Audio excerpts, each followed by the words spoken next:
kemenangan perdana, dan muncul julukan Sang Raja Pengereman. 28 September 2019, race Magny Course 2019 Toprak start dari posisi 16. Tapi sejak lampu padam, ritmenya berbeda. Satu persatu, rider disalip. Masuk lap-lap akhir.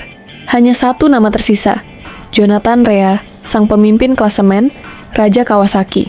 Di lap terakhir, Toprak semakin dekat.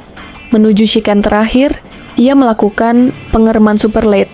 Motor ZX90 RR, satelitnya menggigit lintasan. Ia menyalip Rea dalam hitungan detik dan sentuh garis finish pertama. Dunia pun menyaksikan lahirnya sang raja pengereman. Apa komentarmu?